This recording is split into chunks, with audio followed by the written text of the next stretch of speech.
Kikubwa sana, hicho ndicho nachoweza kusema kuhusiana na kile ambacho Yanga wamekifanya leo hii katika mechi ya ugenini ya hatua ya makundi ligi ya mabingwa barani Afrika raundi ya pili, wakicheza dhidi ya JS Kabylie kule nchini Algeria. Yanga chini ya kocha Pedro Gonçalves wakapata kile walichokihitaji, kwamba wapate pointi 3 au sare, lakini sio kufungwa. Mechi imekamilika, matokeo ni suluhu bila. Maana yake ni kwamba Yanga wamepata pointi 1 muhimu ugenini na sasa wamefikisha pointi 4 baada ya mechi 2. Hiyo ni kutokana na ushindi walioupata wa bao 1-0 dhidi ya FAR Rabat katika mechi ya kwanza waliocheza kwenye uwanja wa New Amani Complex visiwani Zanzibar, na hivyo sasa Yanga wamejiweka katika nafasi nzuri kwamba wakiendelea na kiwango cha namna hii, kwamba kufungwa mwiko, kwamba ni kushinda mechi za nyumbani, ugenini unatafuta ushindi na ikibidi sare, maana yake walau wanaweza wakenda katika hatua ya robo finali ligi ya mabingwa barani Afrika kwa msimu wa 2025-26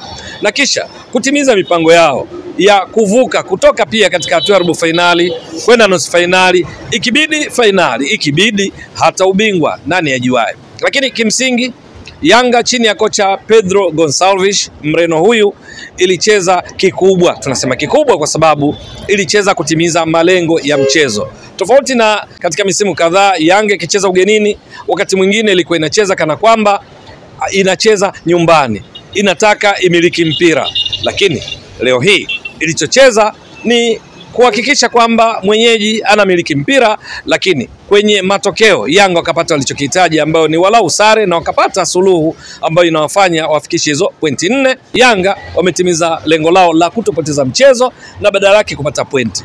Jambo la kuipongeza Yanga chini ya Pedro Gonçalves kwa namna ilivyocheza leo hii ni kwamba haikujihusisha katika umiliki wa mpira, lakini katika muda mfupi ambao ilikuwa ikiupata mpira na kuumiliki, ilichokuwa ikifanya ni kuhakikisha mara zote inakuwa moja kwa moja inashambulia zaidi na kutafuta nafasi za kufunga, jambo ambalo lilifanya JS Kabylie na watazamaji wake waliojitokeza kwa maelfu kujaribu kuishangilia timu yao wakikutana na kile ambacho hakukitarajia. Yanga pale ilipoamua kumiliki mpira ili umiliki vyema, pasi fupi lakini zenye kwenda mbele na kuvutia. Lakini katika muda mwingi wa mchezo ilikuwa ikicheza kimkakati, wakati JS Kabylie wakiwa na mpira wao wanakaba maeneo muhimu kuhakikisha kwamba hafikiwi golikipa Djigui Diarra, kwa namna ya kuwafanya wachezaji wa JS Kabylie wawe na uhuru wa kufanya majaribio ya kufunga. Washambuliaji wao akina Ayman Mahias, akina Mehdi Mergen wasipate fursa wazi za kuweza kumjaribu golikipa Djigui Diarra. Matokeo yake ni nini? Mpaka mechi inakamilika, Yanga umiliki wa mpira ulikuwa 37% tu, lakini JS Kabylie walimiliki mpira kwa 63%. JS Kabylie wakiwa nyumbani wakapiga mashuti 16, Yanga walipiga mashuti 11. JS Kabylie kwenye mashuti 16 waliopiga, 6 alilenga shabaha, Yanga mashuti ya 11, 3 yalilenga shabaha, na 3 haya waliyapiga katika kipindi cha kwanza. Mechi ikaisha kwa suluhu, huku miongoni mwa waliong'ara sana hata hivyo ni pamoja na golikipa wa Yanga Djigui Diarra. Alikuwa ameonyesha kiwango bora na kuhakikisha timu yake hairuhusu bao katika mchezo wa leo. Pamoja na hayo, zipo nafasi kadhaa ambazo Yanga walizipata, pengine wangezitumia ongeza hata kupata pointi 3. Katika kipindi cha kwanza Celestine Ekwa alipata nafasi mojawapo ambayo alikuwa anakwenda kumkabili golikipa wa JS Kabylie kwa maana ya Mohamed Idr Hadid, lakini badala yake hakupiga shuti lenye nguvu na kuweza kumchagua vizuri, kwa sababu alitaka apige mpira mkunjo ambao uliishia kwenda mikononi mwa golikipa Hadid ukiwa hauna nguvu, kana kwamba ni back pass. Lakini na wao JS Kabylie miongoni mwa nafasi walizipata ni pamoja na kushuti logonga nguzo, lakini na mpira mwingine ambao golikipa Djigui Diarra aliucheza katika big chances kwa kila timu. Lakini katika nyakati nyingine ambazo JS Kabylie walifanya majaribio ya kutisha, Djigui Diarra alikamata mipira hiyo na hivyo kufanya mashuti yao 6 yaliyolenga shabaha kuwa yasiweze kuwapatia chochote, ile hali Yanga mashuti yao 3 katika kipindi cha kwanza kulenga shabaha nayo yakishia mikononi mwa golikipa Hadid, na hivyo kufanya mechi iishe kwa suluhu. Matokeo yake Yanga wameanza vyema sana katika hatua ya makundi ligi ya mabingwa barani Afrika, ambako mara zote klabu ambazo hufanya vizuri hucheza kimkakati sana, na hasa zinapokwenda kucheza ugenini. Timu kama Al Ahly, Esperance de Tunis, FAR Rabat yenyewe, JS Kabylie, zote zinapokwenda kucheza ugenini, timu za kaskazini hucheza kimkakati sana, kwamba wasipopata pointi 3 basi pointi moja ni muhimu, alimradi wasipoteze mchezo. Yanga katika baadhi ya misimu iliyopita wakicheza ugenini, kwa mfano dhidi ya CR Belouizdad katika hatua ya makundi ligi ya mabingwa barani Afrika msimu wa 2023-24 iliupiga mwingi sana. Ilimiliki mpira zaidi ya asilimia 50, takriban asilimia 55. Yanga ilipiga mashuti ya kulenga shabaha 4 dhidi ya CR Belouizdad katika msimu huo, ilhali CR Belouizdad walipiga mashuti 3 tu. Mechi iliisha Yanga wakiwa wamepoteza mabao 3-0. Lakini msimu huu katika mechi mbili za hatua ya makundi ambazo Yanga wameshacheza mpaka sasa kwa ligi ya mabingwa chini ya kocha Pedro Gonçalves, wanaonekana kucheza kimkakati zaidi, kwamba nyumbani wanamiliki zaidi na kukushambulia kwa kasi. Katika mechi ya kwanza dhidi ya FAR Rabat, Yanga ndio timu iliyoongoza kufika kwa upinzani na kufanya mashambulizi mengi kuliko timu zote 16, ikipiga mashuti 9 yaliyolenga shabaha dhidi ya golikipa Reda Ahmed Tegnut wa FAR Rabat, katika mechi ambayo Yanga wakaibuka na ushindi wa bao 1-0. Lakini leo hii ikiwa ugenini, Yanga ambayo katika mechi ya kwanza dhidi ya FAR Rabat ilimiliki zaidi mpira kwa asilimia 51, ikipiga pasi 369, FAR Rabat akipiga pasi 364, pasi zilizofika zikiwa 288 zidi ya 283 za FAR Rabat. Leo hii Yanga haikujihusisha zaidi katika umiliki wa mpira, bali kufika zaidi kwenye lango la JS Kabylie kila nafasi ilipopatikana. Mechi inakamilika, Yanga wamepiga pasi 355, JS Kabylie wamepiga pasi 604, lakini mwisho wa siku pasi zao, umiliki wao mpira zaidi kwa asilimia 63 haukuwasaidia lolote kwa Yanga iliyokuwa ikicheza kimkakati. Ilitaka pointi moja muhimu, imeipata, na sasa kazi iliyobaki ni kwenye mechi 4 zilizosalia. Mechi 2 dhidi ya Al Ahly ambayo bado haijakutana nayo nyumbani wala ugenini, mechi moja ya nyumbani dhidi ya JS Kabylie na mechi moja ugenini dhidi ya FAR Rabat, ambapo ikichanga karata zake vizuri itakuwa na fursa ya kusonga mbele kwa hatua ya robo finali, kwa sababu mpaka sasa kanuni ya msingi michuano ya CAF hatua ya makundi usipoteze mchezo, ikibidi pata pointi moja. Ndicho Yanga wamekifanya. Ugenini wamepata pointi moja, nyumbani wamepata pointi 3. Kongole kwake kocha Pedro Gonçalves na wachezaji wake ambao walitekeleza vyema mipango yake. Katika kikosi chake leo hii alikipanga baada ya golikipa kuwa na walinzi 4, viungo wawili ukabaji, viungo 3 washambuliaji na mshambuliaji kinara mmoja. Alianza Prince Mpumelelo Dube, alikuja kutoka baadaye katika kipindi cha pili akaingia Ndibobo Boyeli, lakini katika walinzi wake kulikuwa na Ibra Baka, alikuwepo Dickson Job, kulia alikuwepo Israel Patrick Mwenda, kushoto alianza Mohamed Hussein Shabalala, baadaye alikuja kuingia Shadrack Sakaboka katika kipindi cha pili.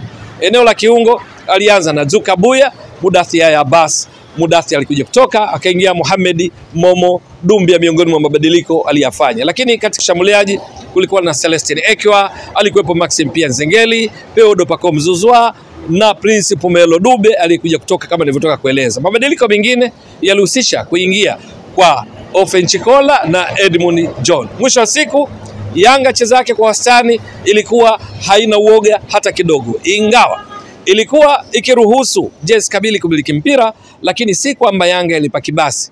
Ndio, ni kwa sababu kwa wastani wachezaji waliokuwa katika nusu ya pili ya uwanja walikuwa ni pamoja na Prince Dube, Mudathi Yaya Abbas kabla hajatoka, Peodo Pacome Zouzoua alikuwa katika eneo la kati la uwanja, lakini Celestine Ekwa kwa wastani alikuwa juu, Maxim Pia Nzengeli kwa wastani alikuwa juu. Tunazungumzia average position, nafasi kwa wastani uwanjani.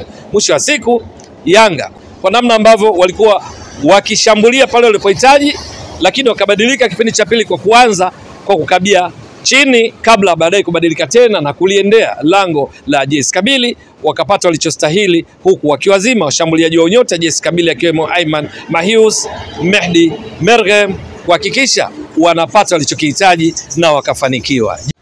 Kati ya sababu zilizofanya kufanikiwa kupata pointi moja muhimu ugenini kule Algeria ni kutokana na ukweli kwamba, kwanza, total commitment, kujituma mwanzo mwisho. Wachezaji wote waliopata nafasi ya kuanza na hata wale walioingia katika kipindi cha pili walihakikisha kwamba katika kila mpira wa 50 kwa 50 kupigania, wao wanajitahidi kuwa juu. Lakini pili ni namna ambavyo pasi chache walizocheza Yanga leo hii, pasi 355 kwa ujumla, zilikuwa nyingi za kwenda moja kwa moja. Matokeo yake hawakuhitaji kumiliki sana mpira ili kulifikia lango la JS Kabylie. Ni mpango mzuri chini ya kocha Pedro Gonçalves kuhakikisha kwamba pasi zao nyingi zinakuwa na maana kwa kwenda mbele na sio sideway passes, pasi za kushoto, kulia ama backward passes, pasi za kwenda nyuma. Badala yake walikuwa wanakwenda mbele zaidi, na hili ni jambo ambalo liliwasaidia kuwafanya JS Kabylie wawe na kimuhemuhe na hofu, na hasa katika kipindi cha kwanza na hata katika kipindi cha pili wakati Yanga ilipoamua kushambulia. Jambo la tatu ni ukweli kwamba Yanga walikuwa wakicheza kwa ushirikiano sana.